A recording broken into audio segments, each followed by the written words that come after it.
그 증명사진을 가지고 하반신을 나치 사진으로 해서 음란문을 합성한 거죠. 워크 001 PPT. 팀장님. 본인 게 있었다. 진짜 많이 맞아야겠다.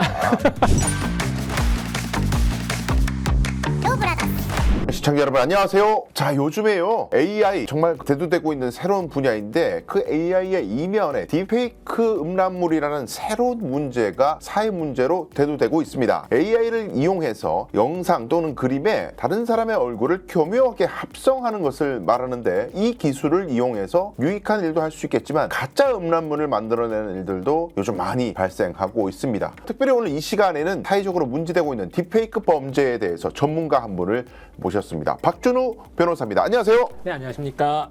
네, 반갑습니다, 변호사님. 디지털 성범죄라 그래가지고 예전에는 참 많이 문제됐던 게 이제 몰카, 몰래 촬영한, 특히 이제 연인 사이였을 때 성관계하는 장면 이런 것들을 찍었다가 헤어지고 나서 동의 없이 뭐 이렇게 유포를 하고 헤어진 연인에 대해서 복수를 하는 이런 사안들, 또 그런 것들을 모아가지고 불법 음란물들만 모아서 그 웹사이트를 만들어가지고 전문 수익을 내는 그런 아주 이제 범죄 집단도 이제 많았고, 그러면서 이제 엠번방 사건 같이 이제 성착취물 이런 것들이 또 논란이 돼서 어떻게 이렇게 해서 인간이 이렇게 극악할 수가 있나, 이 범죄는 도대체 너무나 피해가 막심하고 대단하잖아요. 그런데 이게 이제는 사람을 직접 착취하지 않아도 인공지능으로 합성을 해가지고 그 사람을 촬영하지 않아도 마치 촬영한 것처럼 만들 수가 있는 세상이 돼버렸어요. 네, 그렇죠. 굉장히 심각한 범죄인데, 우리 변호사님이 보시기에는 이 AI를 이용한 딥페이크 범죄의 심각성, 특수성 어떤 게 좀 있습니까? 가장 큰 문제는 네. 제작의 용이성이라고 봐요. 제작이 쉽다. 네, 예전만 하더라도 전문가가 네. 그 편집 기술을 이용해서 많은 시간과 노력을 들였어야 했거든요. 중학생도, 고등학생도, 뭐 초등학생까지 제작을 할 수가 있는 상황이 됐단 말이죠. 앱을 통해서. 너무 제작을 쉽게 되고 그 제작물들이 또 2차 제작물까지 제작이 되고 있다는 게 문제입니다. 패러디라고 이제 표현을 많이 했는데, 과거에 이제 아주 재밌는 재치 있는 뭐 영화 포스터나 이런 데다가 사람의 얼굴을 합성해가지고 풍자하고 이런 것들이 완전히 유행이었고, 그 패러디는 불법이 아닙니다. 이런 음란물에다가 사람을 이제 합성하고 이런 것들이 이제 문제가 되는 건데, 딥페이크 관심 가지시는 분들은 정밀한 기술을 이용해가지고 진짜 깜짝같이 속는 그런 것만 딥페이크라고 생각할 수도 있지만은 아주 허접한, 그러니까 누가 봐도 합성 티가 나는 그런 것도 제가 일선 이제 변호사 생활 하다 보니까 범죄로 다 의율이 되더라고요. 그렇죠. 첫 보기에 이거 합성이네라고 티가 나더라도. 그렇죠. 그래서 이거 누가 봐도 장난인데라고 하는 것도 지금 굉장히 엄단을 하고 있는.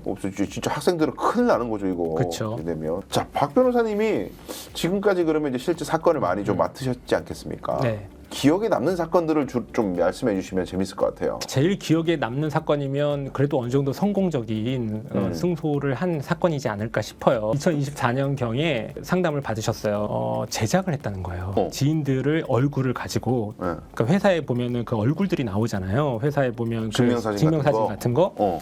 그 증명사진을 가지고 하반신을 나치 사진으로 해서 음란문을 합성한 거죠. 합성을 했어요, 실제로? 네, 그렇죠. 유포를 할 생각은 없었고요. 혼자 이제 집에서 만족감을 스스로 위로를 얻으려고. 그렇죠. 자기 스스로 위로를 받으려고 미친놈이네. 스스로 위로를 하려고 이제 혼자 이제 보면서 이제 만족을 하기 위해서 제작을 했던 건데, 뭐 다른 사람 발각될 위험이 없잖아요. 쥐만 가지고 있으니까. 그렇죠. 근데 그거를 회사에서 그걸 제작을 했던 거예요. 항상 회사 컴퓨터에서. 정신 나간 놈이네. 그런 와중에 회사에 내에서 이제 작업을 한 게 있을 거 아니에요. 동일하게 했던 거예요. 파일명을 워크 001 뭐 이런 식으로 했었어요. 그럼 숫자를 붙였다는 거예요? 네. 그 시리즈가 있었습니다. 그런 상황인데 회사에서 작업 프로젝트를 하다 보면 PPT를 많이 만들잖아요. 워크 001 PPT. 파일 이름을 그렇게 만들었다는 거야. 근데 그건 음란물은 아니고. 그렇죠. 이름이 똑같잖아요. 동일 파일명이잖아요. 다른 사람한테 이제 동료한테 그걸 보내주는데 업무상. 진짜 PPT 파일을 보내줘야 되는데. 그렇죠. 그걸 보내주는데 원래 나치 사진 했던 그 합성물 있잖아요. 그걸 보내버려요. 에이, 참 큰일 났네. 큰일 난 거죠, 이제. 바로 보내고 실수한 걸 그때 깨달은 거예요. 죄송합니다 하고 이걸 빨리 뭐 무마를 하려고 했는데 이미 보낸 상태인 거예요. 업무 메신저로? 업무 메신저로. 아이고, 참. 근데 거기에 그 업무를 그 PPT로 보낸 사람 있잖아요. 그 지인도 거기에 나치 사진이 있었던 거예요. 아, 본인께 있었다. 네. 고소를 하셨죠. 당연히 고소하겠네요. 그렇죠.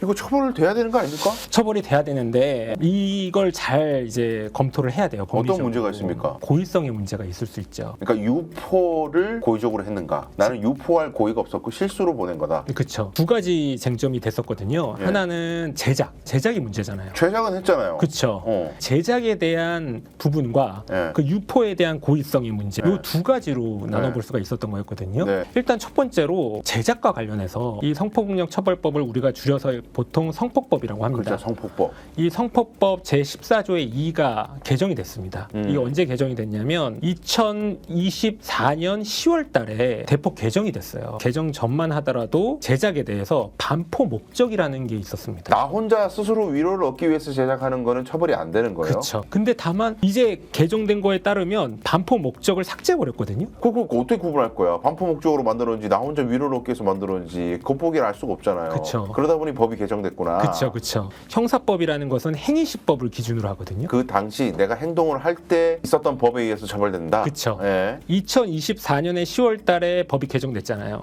근데 이 행위는 2024년 4월경에 있었단 말이에요. 개정 전이다. 그쵸, 제작은. 아. 그러면 당연히 제작이 2024년 4월 달에 이루어졌으니까 그 처벌을 못하는 상황이 벌어진 거죠. 제작 부분에 제작 대해서는. 부분은 반포 목적으로 만든 게 아니라 스스로 위로를 얻기 위한 목적이었기 그쵸. 때문에. 근데 그거 손쉽게 인정 잘 안 됐을 텐데 증명을 잘 해야 될 텐데. 중요한 건 이제 반포 목적이 있는지 없는지 여부는 예. 보통 실무상 네. 이렇게 인정이 됩니다. 내가 고의성을 인정을 못 하잖아요. 그 목적을. 그러다 보니 실무상적으로 보면 이게 실질적으로 이거를 유포하려고 시도 자체가 뭐 기록이 있는지 네. 이런 것들을 주로 보거든요. 그렇죠. 뭐 실제로 시도를 했다면은야 뭐 반포 목적이 명확하게 있는 거죠. 그렇죠. 그리고 또한 우리가 알겠지만 피고인에게 유리하게라는 게 있잖아요. 우리 형사 대원 네. 측상. 네. 그러다 보니까 엄격한 증거가 없다면 이 부분에 대해서 뺄 수가 있었던 거죠. 유통은요?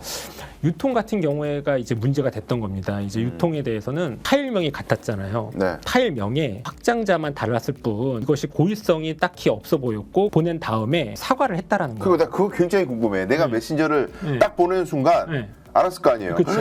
저 보냈다. 그러면 그때 반응이 있었을 거 아니에요. 뭐 지워주세요. 뭐 그쵸. 뭔가 말이 있었겠네요. 팀장님. 팀장한테 사과드립니다. 보냈어 또? 그러니까 팀장님 사과드립니다. 진짜 이거는 처벌된 걸 떠나서 진짜 많이 맞아야겠다. 그렇죠.